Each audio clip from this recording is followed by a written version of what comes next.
Welcome everyone to John J. McCarthy Observatory's December 2nd Saturday Stars presentation. December 2nd was the 20th anniversary of the opening of the facility, and tonight we have a special retrospective presentation of JGMO's first 2 decades. This is a celebration of what our community of volunteers, supporters, educators, students, families, and donors has accomplished together. A number of our volunteer staff will be presenting tonight, including some of the original members, Monty Robeson, Bob Lambert, Bill Cloutier, and Dr. Parker Moreland. The number of notable accomplishments and fond memories since this journey began is truly remarkable, and they'll share their perspectives of some of the highlights of the past 20 years.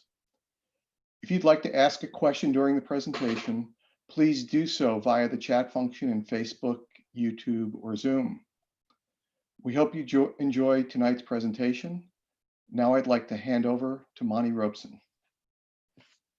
Welcome, folks. Welcome to our virtual 20th anniversary celebration. We've had an amazing 20 years, and we're hoping for an equal amount of time in the future.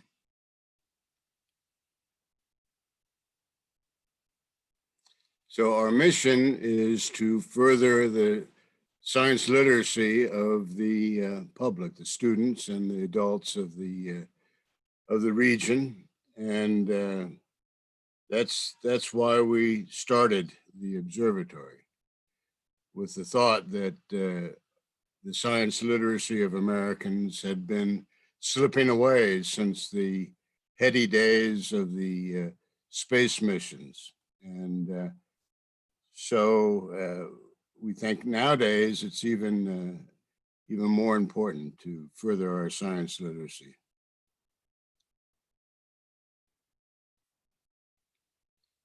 So we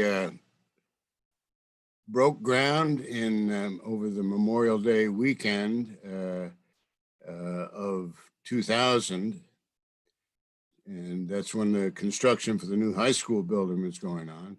But we'd actually started a year and a half or 2 years earlier with the planning for the facility.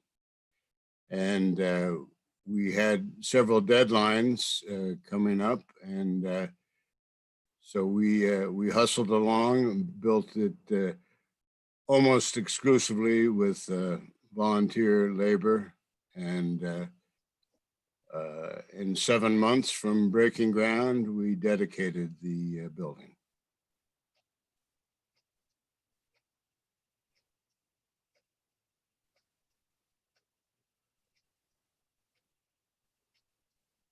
The heart of any observatory is the telescope, and no telescope can perform up to its full capabilities without a stable mount. So our telescope is mounted on a concrete pier that extends 10 feet below the ground. You can see on these photographs, the base of the pier is a rectangular slab, and on top of that is a rectangular column that brings us up to grade level. And on top of that is a cylindrical column upon which the telescope is mounted. Now, we were concerned that we might get vibrations transmitted through the soil being so close to Route 7. So the entire pier is isolated from our building and also from the observing deck. The next slide. The other thing you may not notice when you visit our facility is that the dome and the support system has been designed to maximize the amount of room on the deck. We're not a very large facility, so we were very concerned that we could accommodate as many people as possible. And to do that, the folks in the original design activities created this ring that minimizes or maximizes the headroom and minimizes a lot of the dead space. So we call this the Miski ring. It's a 14-sided ring, and it provides plenty of room for folks up by the telescope, and it also allowed us to squeeze in an elevator in one corner. The next slide, please.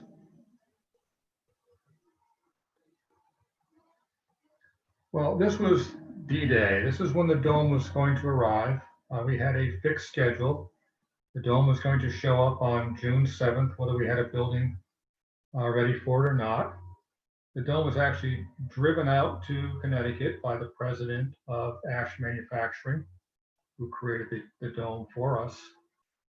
And that morning it showed up. We were just about finishing up with the support structure that was going to hold up the dome. And it was quite an effort. As Monty mentioned, we really fast-tracked the construction. The concrete work wasn't even ready for the foundations and the footings until May 26th, right before Memorial Day. So Memorial Day weekend, we started full bore on putting up the lumber, all the walls and support structure that would be needed to support the dome less than 12 days later. And this was all done by volunteer labor. And this is Bob, I might point out that the volunteer labor are people, all of whom had jobs. So this was done in our spare time somehow, and we still marvel at how we made this happen in that shorter period of time. So that shows you what volunteers, dedicated and focus can do. We have the next slide, please.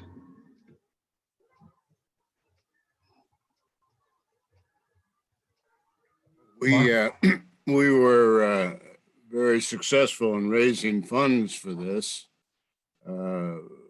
Any place that we could. A lot of it came from the general public through donations, and a lot of it came from grants that we were successful with.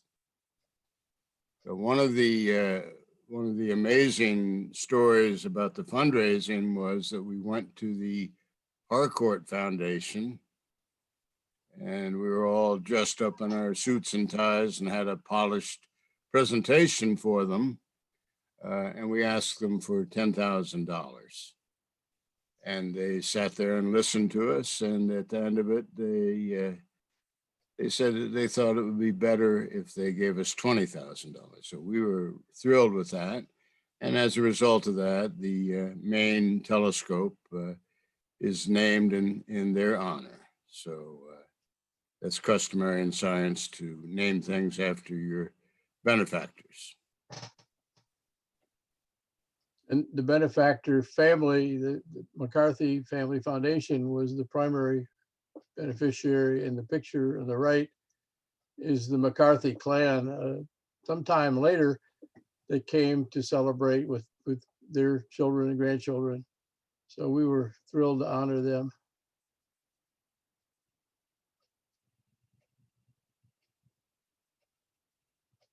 There's two pretty ladies going up in the to the observing deck in our handicap accessible elevator, and it was just barely fit in, but that's the way we designed the building. And on the right is a young gentleman who unfortunately is in a wheelchair, but he's using our eyepiece extender that was designed and built by one of our volunteers who happened to be an optical scientist. And that particular item, we've sent plans to several places, including the Griffith Observatory when they shut down for remodeling. In the early 2000s, they wanted to know what we did for accessibility, and we told them about this particular feature.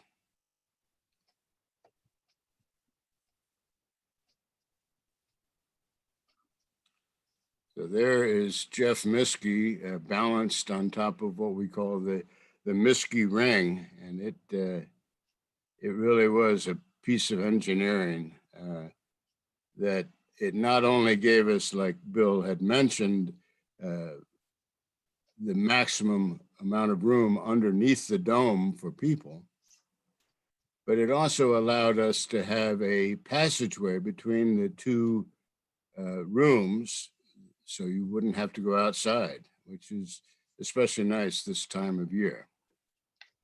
So this design that gave us room for the wheelchair lift gave us fits. It took something like 8 months for us to figure this out. And in our visiting of 10 to 12 other small observatories, nobody had ever even dreamed of putting a wheelchair lift in. And most of them didn't have access through a hallway. So these were breakthroughs that Jeff Miskey figured out. And we were very glad that we did this design. And there are at least 3 other observatories in the world who have taken this design and built observatories that are very similar. We've sent plans to Australia and New Zealand and all over the world, but Miskey, Mr. Miskey, who designed, was our main designer, he not only designed this, the structure of the building, he designed the electrical system, all the Ethernet and other cabling that's in the walls well over a mile. But he absolutely insisted that this facility had to be capable of handling any visitors that we had. So he was very strict with us on making sure we complied with the Americans with Disabilities Act.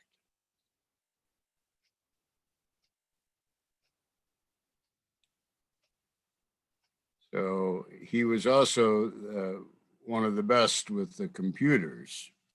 And just shortly after we dedicated the facility, the next March, we started observing asteroids. And to do that, we needed to get an observatory code. To get an observatory code from the Minor Planet Center of the International Astronomical Union, you had to submit 3 observations of a asteroid on 2 different nights, and they had to be very accurate.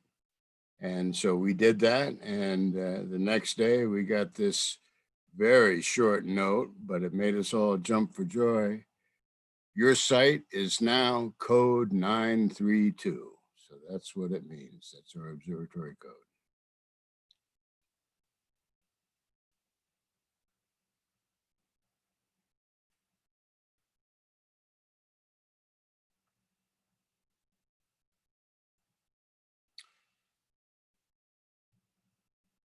Well, this is when we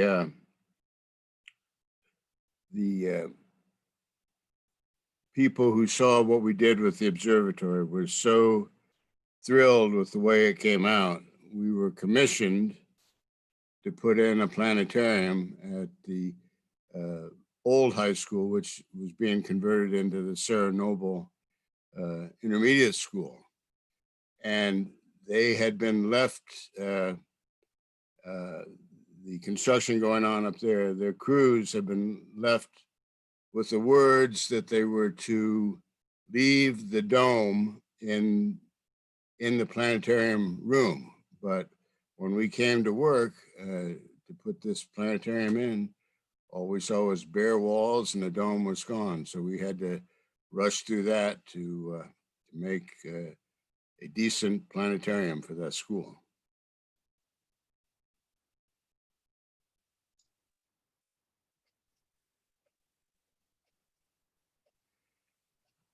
Well, one night, Bob and Bill and I were down at the observatory looking for asteroids. There was a particular one that had just been discovered the day or 2 before that, and we got it, 2003 TH2, and but after a while, we saw that there were a couple other things moving in that particular image. And they turned out that they were asteroids and they had not been discovered yet. So we quick went to work on that. And so we discovered 3 asteroids and helped confirm one other one that one particular night in 2003.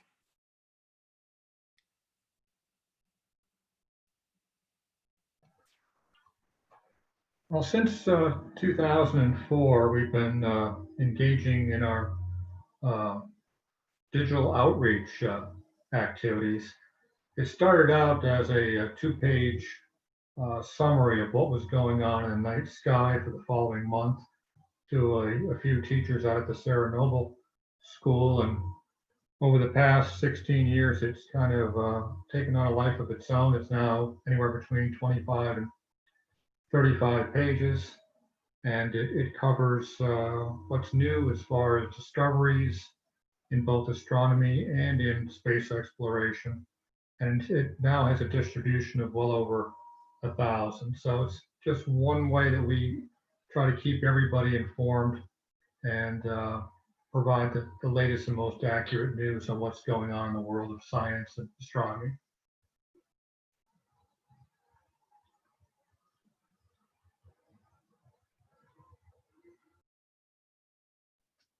One of the things that we did that was unique is this. That's the picture there. The black dot is Venus going across the face of the sun. That is the rarest of predictable solar system events. It happens in pairs 8 years apart, and then they're separated by 108 or 120 years. And this one had been 120 years since the previous one. So no one alive had ever seen that. So we got the audiovisual class at the high school to come down with all their television equipment, and we put this live on television. The last transit of Venus had been before television or even the light bulb had been discovered. And so this was really something that we were one of the first to televise a transit of Venus. And the weather cooperated. It was cloudy that morning. The sun rose with the transit already in progress. And we were very fortunate that all of a sudden it cleared up and it was beautiful weather. We sent out a couple crews around the world to observe it from other places and report back on. In our television interview by the high school students, Dr. Parker Moreland went up to a high school in Litchfield that had a great view of the eastern sky and reported back in from there. And then Dr. Jeff Tarvin had taken a telescope and cameras from the observatory and taken them to Paris, France, where he called in and was interviewed by the high school students live from Paris on the television. So we're really thrilled with that. This is Parker. The first 3 years of the observatory were spent in normal amateur astronomer activities. We were equipping the 16-inch telescope with eyepieces and the spectrometer and imaging cameras. As Monty told you, we were tracking and reporting asteroids. Got the first IAU number for the observatory. And we built a planetarium up at Sarah Noble. But in the 4th year, 2004, we started talking about the mission of the observatory, which you heard earlier, which included scientific literacy for young people and adults. And we, like most amateur observatories, star parties are the standard way of doing that. But we had a new volunteer who had come from our adult ed class. Her name is Elaine Green. she was inspired in the adult ed class to become a volunteer. And she was at the meeting where we were discussing star parties, and she said, no, it ought to be family friendly. And that will mean that it occurs every month so that families know when they can come without having to look it up in the newspaper. And it should happen cloudy or not. And of course, that meant that we had to have a astronomical talk with each person. So there was some reason for people to come to the monthly star party if they weren't going to be able to see stars. And that became what's now known as Second Saturday Stars. The first person that the thousands of visitors to Second Saturday Stars ever see when they come to it is Elaine Green, who for 15 years has greeted them at the hospitality table. Elaine, please explain the rest of Second Saturday Stars. Thank you, Parker. As Parker said, the original intent was to make science fun and to engage the community and give them a means to come to our facility and feel welcomed and have a pleasant experience and a little bit of education. And so we quickly launched our Second Saturday Stars in February of 2005.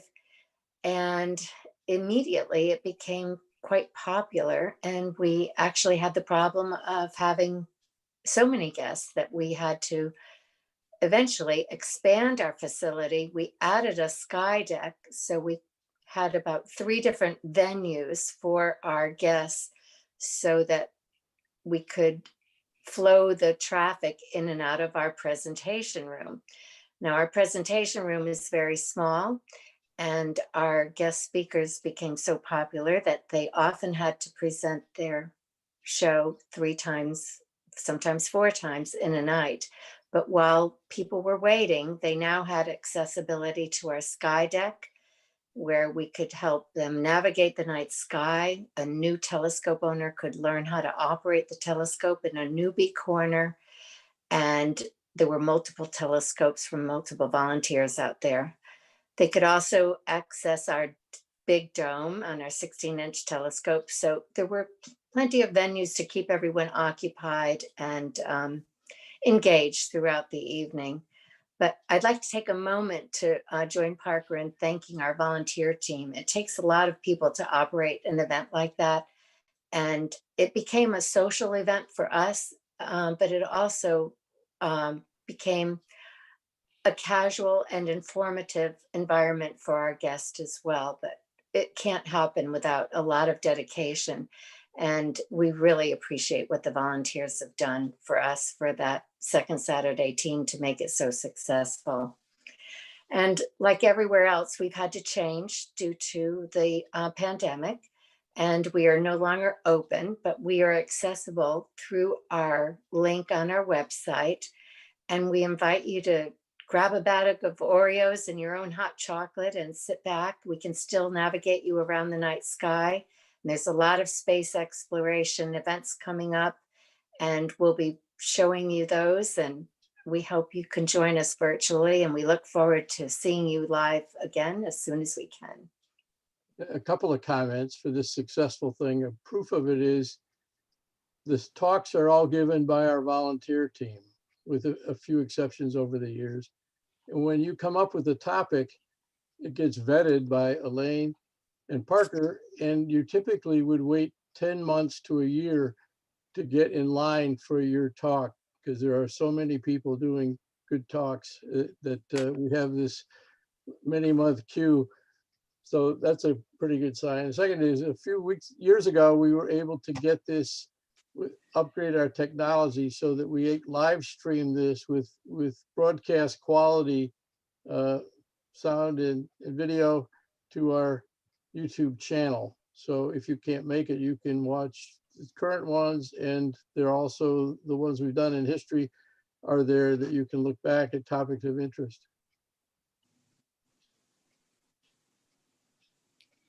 Well, during that 2004 period of mission introspection, we thought about the younger community in schools. We had not gotten a lot of interest in the observatory from the high school crowd at New Milford High School. But during that time, Bill Klucher told us what he had done when his children were going through the elementary school. He would partner with the teachers during the science section. One in particular was Kathy Fisher. And he would come in and give astronomy lessons when they got to the astronomy unit. And he called his sessions Astronomy to Go. So we latched onto that, chose the name Astronomy to Go, put together about 10 lessons on astronomy, and made them available to the teachers at Sarah Noble Middle School, or Intermediate School, pardon me. And when they got to the astronomy unit, in their class, this was mainly 6th grade teachers and 5th grade teachers, they would go online and request a particular lesson, and we would come over and give 5 classes per day for their classes. And this was quite popular. I can say that every 5th grade student during the 10 years of Astronomy to Go heard Bill Klucher's lesson on planetary phases, lunar phases and eclipses. So over 1,000 students, just 5th grade students, have heard Bill's lesson on that. And then we had lessons on a number of other things. I'm the one in the center picture there teaching about Earth's tides, the effect of the moon on Earth's tides. Bill is in the lower right corner teaching, I think, probably about some lunar rocks or something. And his daughter Kyle is right above him, looks like teaching about the motions of the planets around the sun. In any event, Astronomy to Go ran for 10 years until the school moved the astronomy unit from the 6th grade over to the middle school. So 2015 was the last year for Astronomy to Go. And a number of the volunteers I gave most of the lessons, but Monty, Bill, Roger Moore, all gave lessons from time to time on particular subjects. Next slide, please. Well, this one of the things that we've done is collaborate with observatories and with NASA and anyone who asked us to, or others we reached out for. This is a friend of ours that is probably the world's most able confirmer of brand new asteroids, and he's also discovered quite a few. So Peter Birtwistle is his name, and that's his observatory in the background, and that's about an hour's drive west of London Heathrow Airport. So we did a lot of things together. He taught me how to use a brand new software that cut our time of processing the images down to a fraction of what it had been. Anyway, he and I delivered a presentation at a conference in Vienna.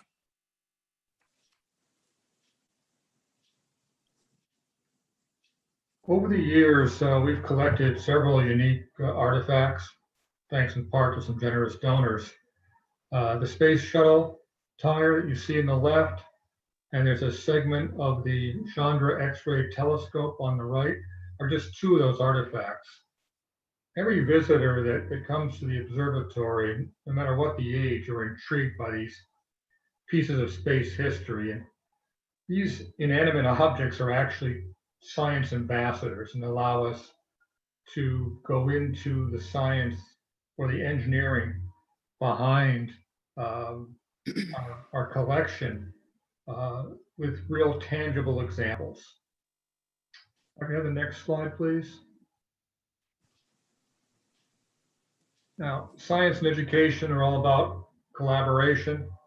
So over the years, we've had opportunities to work with a number of organizations, including NASA. In this particular example, we were able to bring rock and lunar regolith samples collected by the Apollo astronauts back into the local schools and the community venues. We did it actually on 3 separate occasions. But what we're doing is bringing access to a piece of history and really scientific, priceless artifacts. Next. Well, in October of 2008, we had a meeting one evening, and I was a few minutes late. I was kind of trying to sneak in without disturbing anyone, and I heard Bob Lambert say it's going to impact tonight.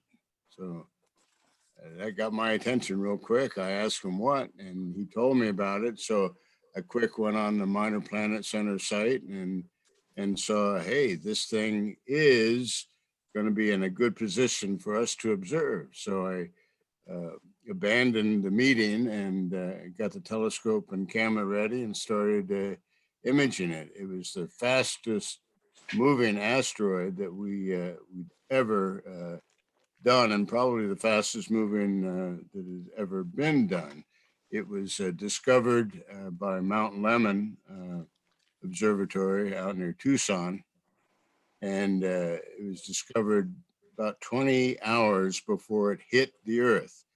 It's the first asteroid that had been discovered that subsequently hit the Earth, and we were fortunate enough to be one of the 27, I believe, amateur observatories that were able to capture it and submit accurate observations to the Minor Planets Center.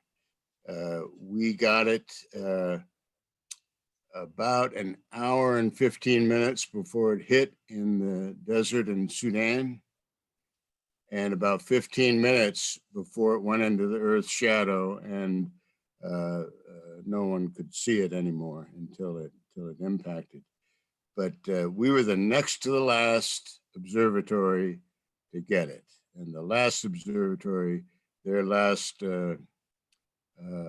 report on it was 25 seconds after us. And that picture on the far right there is where I am holding a piece of that asteroid, which no longer is an asteroid, it's a meteorite that was discovered in the Sudan by Dr. Peter Yenniskens.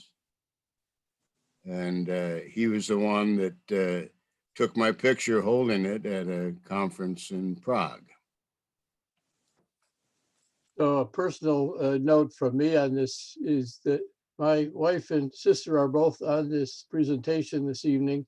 The 3 of us were wandering, my sister lives in Arizona. We were wandering around the Tucson area and decided to go up Mount Lemmon for scenic purposes. And the facilities manager of the Mount Lemmon Observatory was at the gate, and we talked him into letting us go up. So he took us back up the mountain, and I have a picture somewhere of me hugging the 60-inch telescope that actually discovered this. So we've seen both ends of this process. And it was a special thing to tour up there and see what they do. That makes it all kind of personal. Over the years, as I mentioned before, we've become affiliated with other organizations that share our mission, such as JPL's Night Sky Network and NASA's Museum Alliance. These affiliations allow us to participate in activities such as a shuttle launch and really bring those experiences back into the classroom. Next, please. So we also are all involved in things in space and whatnot. So this is some of the research I've been doing since 2005. The first meteorite fall recorded in the New World actually was in December 14th. Today's anniversary, December 14th of 1807. and it's known as a Weston meteorite, but none of it fell in today's town of Weston. So I researched that, and still am researching it. And then it was put into a scientific journal, my presentation on it.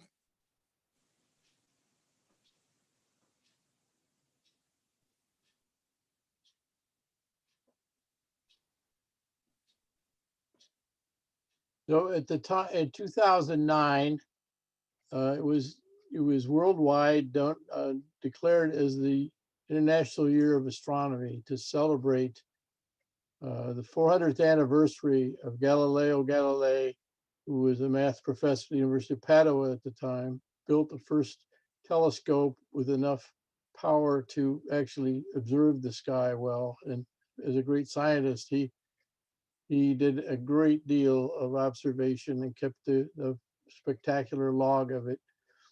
So the world celebrated. And one of the things that we chose to do was to build a true scale solar system that transcended the town of New Milford. And it's a beautiful thing. It took a tremendous amount of effort to put it together. There are less than 40 of these in the world that are professionally done in accurate scale. So that's a 6-foot sun on the right. And then we have the two at the top aren't in their place right now. The one in the lower left is actually Mercury, which is something like 150 feet away from the sun. And that's its size. It's about a quarter of an inch in diameter. Pluto is part of our scale solar system, and it is 4 miles away by the swimming pool at Canterbury School, and its diameter is about the size of a peppercorn. So we love Pluto, and putting it in was special for kids in the town. But this is one of the great ways to teach astronomy, is you make these scales make sense, and people have a much different view of where their place in the universe when they've experienced something like this. So it is still very popular, and we're pretty proud of it.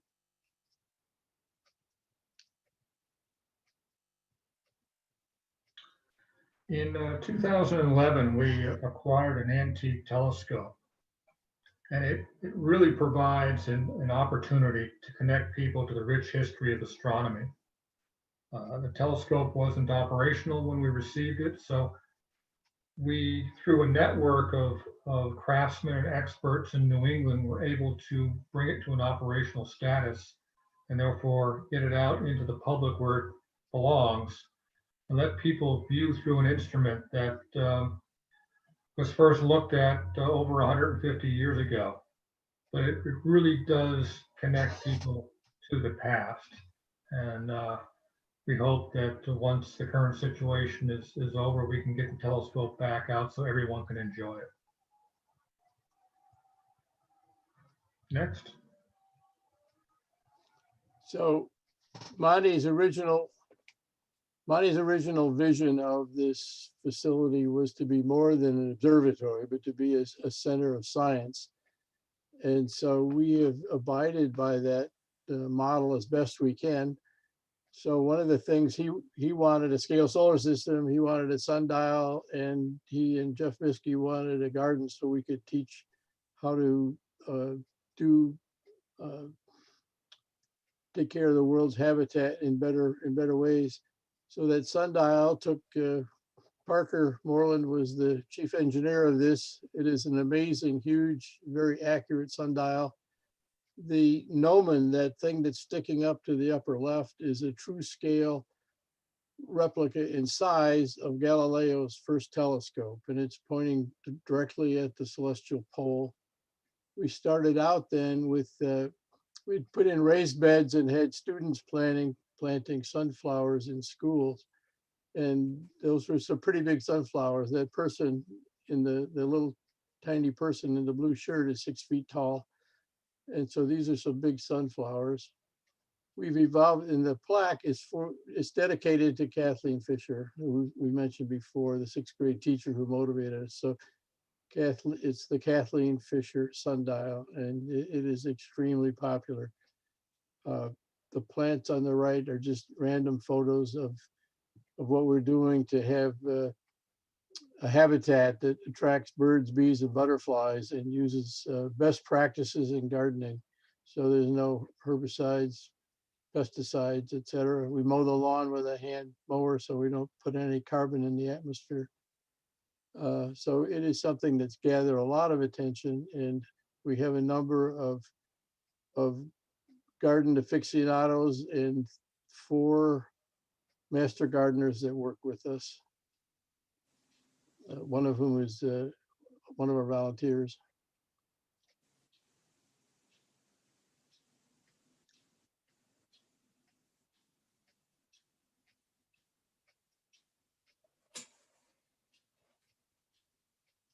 So I can't remember who was supposed to talk to this one, so I will. We try to have as many events as we can that can give the public, students and parents and grandparents, people come on buses to come to some of our events. So we've done the 2 Venus transits and 2 Mercury transits, I do believe. And we've set up for the Mercury transit, 400 students from the high school came and visited and really had a ball. We had many, many ways of looking at this transit, and it lasted most of the day. So Mercury's a lot smaller than Venus, but it was still equally charming for people to see this thing and know that how well we can predict it and how easily we can see it.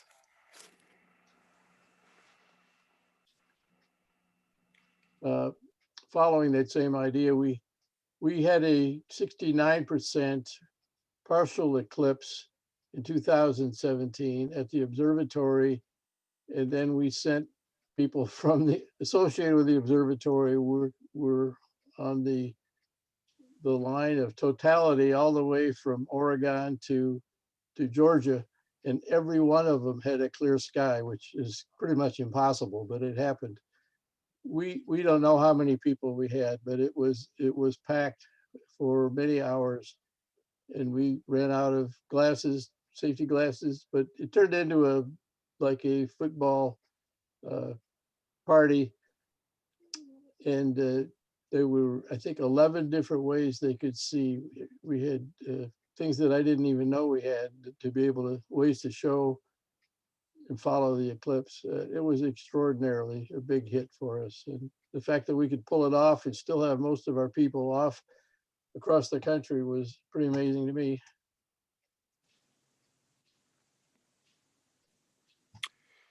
So we had a wonderful meteorite collection donated to us by a gentleman, a colleague of ours from Illinois.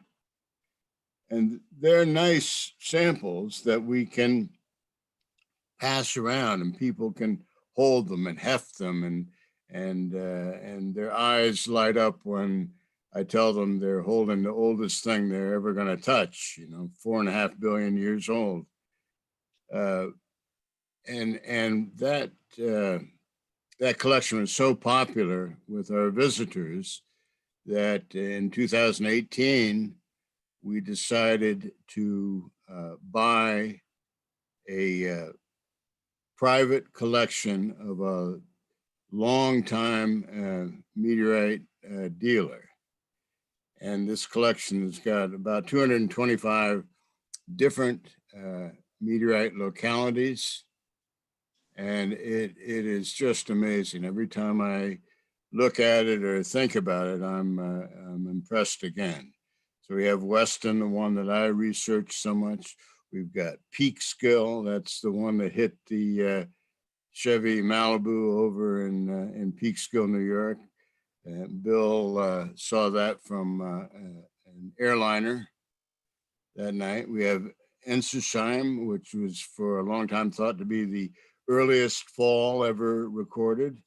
Chelyabinsk, the one that broke $1 million worth of windows in Siberia near Valentine's Day in 2013. And we've got all sorts of different, really historic and important meteorites. So come see them. We're really proud of them.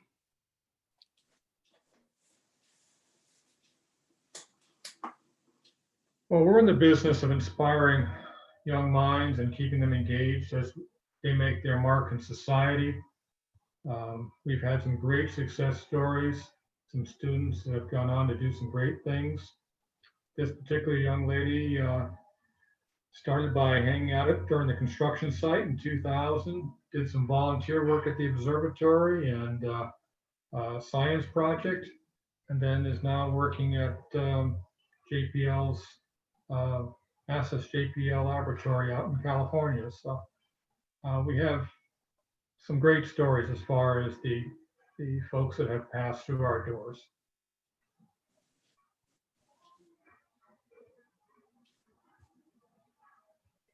Next. This is an aerial view of the parking lot in front of the observatory at the high school.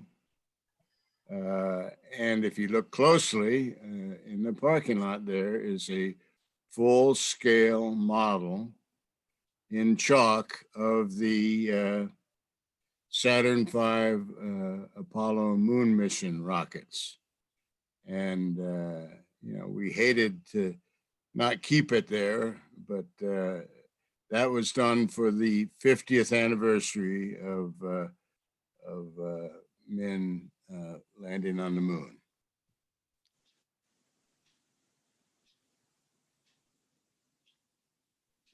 We have a volunteer, the gentleman who invented and was the chief engineer for the downward facing radar on the landing modules for every one of the Apollo missions. And he's an active volunteer at our observatory. So that's the kind of talent that has somehow become part of our team. So as Bill just said, inspiration plays a pretty big part of generating interest and excitement in astronomy. NASA's Hubble Space Telescope has unlocked so many secrets of the universe, but it's also captured the imaginations of countless people with the natural beauty of what exists right above our heads, yet just beyond what our eyes can see. Telescopes like the ones at the observatory help us view some of what's up there. And while there's nothing quite like the light of a distant object being focused directly into your own eyes, there's limits to what humans are capable of seeing. Cameras can help us see beyond these limits, and we're fortunate to have a great collection of imaging equipment at the observatory. The images seen here were all taken through various combinations of cameras and telescopes at the observatory and all around Connecticut. There's a lot we can learn about objects in space by the colors of light they emit or reflect, or just by counting how many photons we can collect from them. And while the science is certainly cool, there's something to be said for showing off the artistic side of what can be done with our little backyard observatory. While it would be nice to have access to a space telescope like Hubble, there's a lot we can see and capture right here in Connecticut. And we hope these images help to spark curiosity and a sense of wonder about what's out there waiting to be discovered. So in the upper left, we have the Eagle Nebula. Right below that is the Alnitak region, including the Horsehead Nebula and Flame Nebulas. Directly in the middle is our nearest galactic neighbor, the Andromeda Galaxy, which is on a collision course for us in a couple billion years. The moon right below that. Upper right is a picture of Mars from a couple days before opposition this year. And below that is the Whirlpool Galaxy.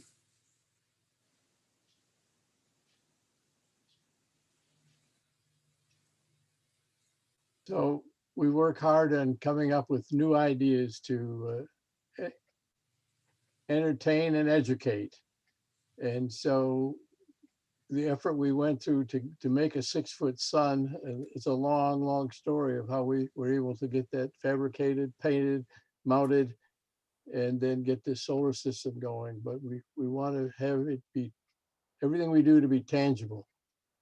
So in the lower right, we had second graders that from the nearby elementary school reenacting Galileo discovering what we call now the Galilean moons, Io, Europa, Ganymede, and Callisto, with the telescope and inflatable balls that had the labels of, and then the kids would run around and we'd stop And then they would all draw sketches of what they saw. And you basically recreate what's in the Galileo log in the Sidereus Nuncius, the famous log he kept of his experiments. So we can do those kind of things when we have teachers collaborating with us to come up with ideas, and they're pretty creative. We have so many impressive teachers that we work with.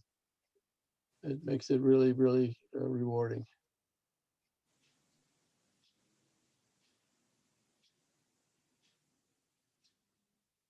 So you saw a picture, a little bit of the garden. This year we got animated, motivated by a professor, University of Delaware, on how you have the entire food chain for and have it be viable for plant and animal life. And we got re-educated, got motivated. So we built a habitat. We call it a mini meadow. It's a habitat using all natural products and all heritage seeds and plants from New England. And so this is year one you're looking at on the left, year one of this garden, and it wraps around the observatory from north and west sides. And by year three, it's going to be mature. And we put in a water feature that was made from granite from a DOD project at the place that did the Hubble mirror. This is mirror making equipment on the right. And so we made a water feature. And when we had a water feature, we were able to get it certified with the National Wildlife Federation. So we are part of a growing movement in having habitats that will properly feed the whole food chain. And it starts with insects and goes from there. So this year we had great birds, bees, and butterflies for people to see. We did the whole thing in about 5 months.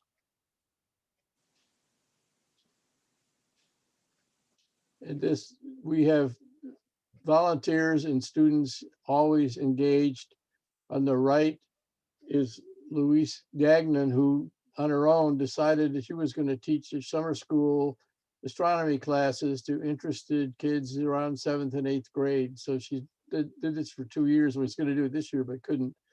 So this picture on the right is her demonstrating Einstein's general theory of relativity by warping space-time with this stretched out elastic fabric. And boy, did kids eat that up. And on the left is a telescope that was made by one of our volunteers, and her daughter has made one, and it won first prize in an international competition for quality of optics. And she was an art teacher, and so she had an artist skills, and we call this the girly girl telescope because of the colors, and it's used very often in lots of venues.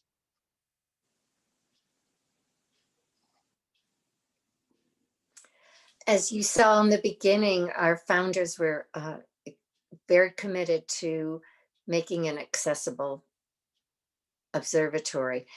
And we started with the motion impairment by securing the elevator shaft and the flexible eyepiece for wheelchair bound. We went on over the years to serve the hearing impaired. With advance notice at Second Saturday Stars, we were able to provide American Sign Language interpreters. And after that, we went on to serve a learning impaired class at our local high school. And what you're looking at here is a class for the vision impaired, taught by Noreen Grice. She's an accessible astronomy expert, and eventually featured our observatory in her book on Everyone's Universe. We were very proud to be part of that book and to be featured with our dedication. We just are very proud and very committed to opening the universe to all, and it's been a pleasure to be part of that.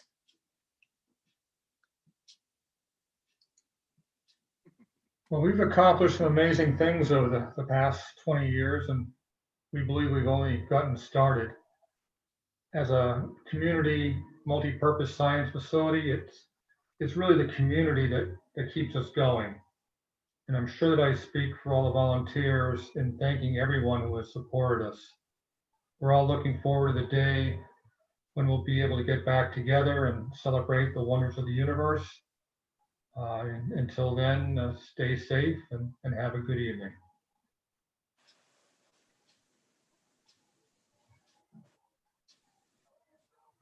Do we have questions?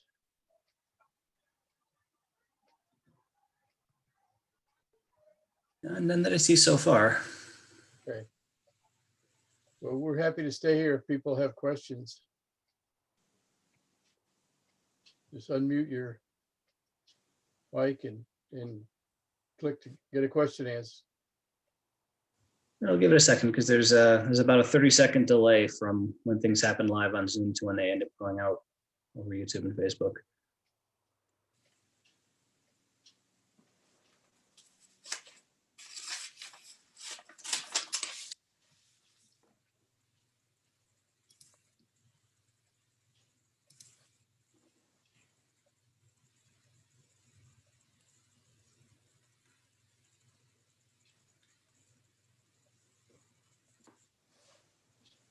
Now, no questions. Oh, okay. We do have a question. Emily asks, what are you looking forward to most as the next big project? Well, I'll answer from my perspective. There are a number of them. The one that we're spending a lot of time on right now is tracking meteors with high quality measurements.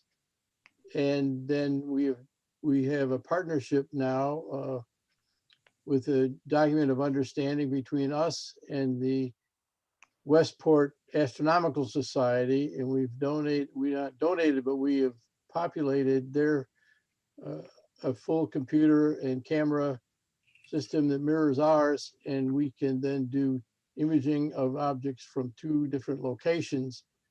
And with software that we bought from a company in Japan, we can triangulate and develop the orbital paths and working on the science to try to get the path going all the way down to where it might land on Earth, at which point we might be able to gather scientific evidence of the meteorite and the have meteorite samples, which we can give to facilities that can do scientific analysis of them, probably other uses, and maybe add to our collection.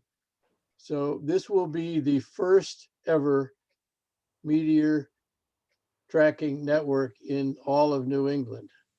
And so we're proud to be first. We have a lot of things to do to make it work, but we have our sights set on having it grow at a fairly rapid clip. The follow-up question is, when meteorites are discovered on Earth, are they broken up and divided among observatories, people, or science labs? Yes, it depends on who gets them. We are dedicated to science. So if we were to be so fortunate as to have accurate enough readings of landing spots, and we would want them to be given over for scientific investigation primarily. So we hope we get to the point where we can focus on that. It's a rare chance, but worth pursuing. And there are experts at Yale that would know what to do to evaluate and get down to what this thing's really made of and where it came from. So it's hard for them to be stumped now with all the scientific equipment they have. So our first focus is science.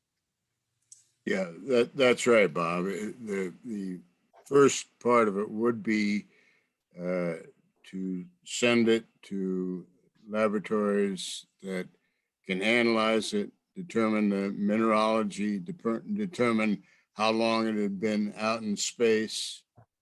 And yeah, so if there's any left over, then you know, if we were first there to get it, we might be able to include a little of it in our collection, depending on how much is found. but that all depends on who finds it first. So the law is, if it falls somewhere, it's the property owners that own the meteorite.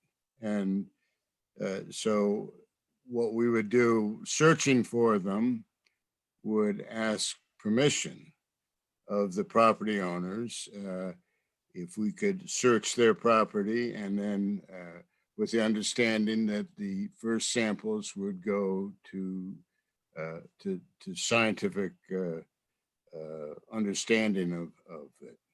But anyway, so it's a neat project, and we're fully committed to it. Like Bob said, it's kind of a rare thing when meteorites fall, but they do. There's been 5 in Connecticut so far, and so it's a great undertaking. Ronnie asks, do you expect to share observations of the Jupiter-Saturn conjunction? That's probably a question for you. Yeah, I suppose so. I'm not entirely sure yet. Obviously, it depends on the weather. I want to say by the 20th, Jupiter and Saturn are going to be below the hill from Pretty low. Yeah. Milford. Is that right, Monty? I think it's probably going to be very close. We can certainly get images of it as they grow closer. If we can get it, at their closest. I haven't looked at that yet.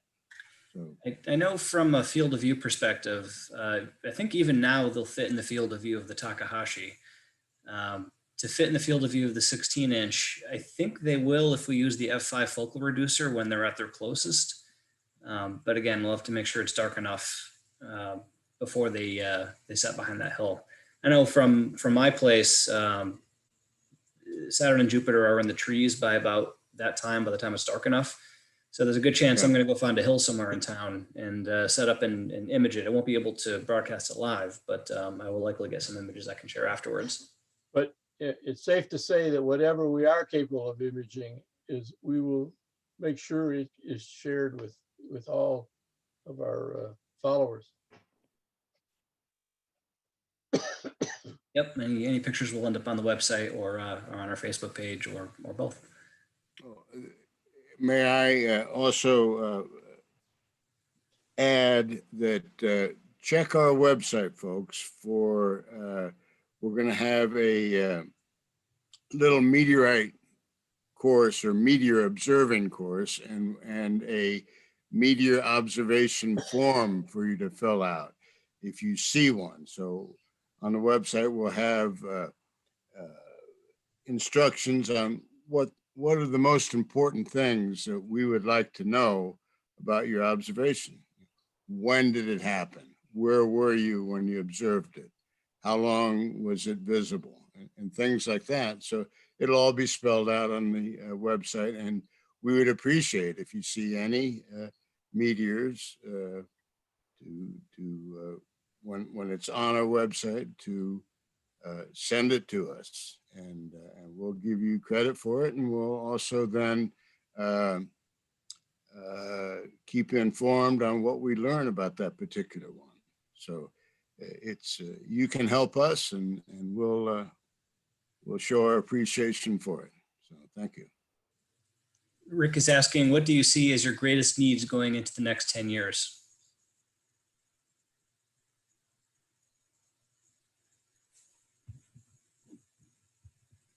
Well, we can always use more volunteers to help. If you're interested in joining just an outstanding group of men and women,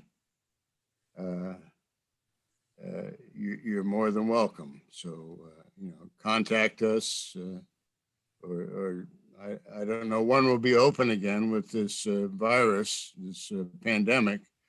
Hopefully the vaccines will work and we can all get back to normal. And if so, drop by. And if not, email us contact us. There's contact information on the website, and we'll let you know how you can participate. Yeah, you don't have to be an astronomer. We have a number of volunteers with all different talents that all contribute to our mission. And you don't have to, like I said, be an astronomer, though we can certainly teach you if you're interested.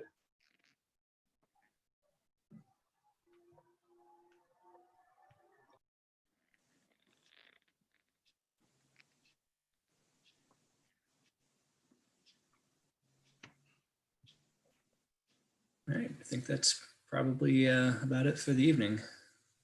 Any, All right. any final thoughts, final words?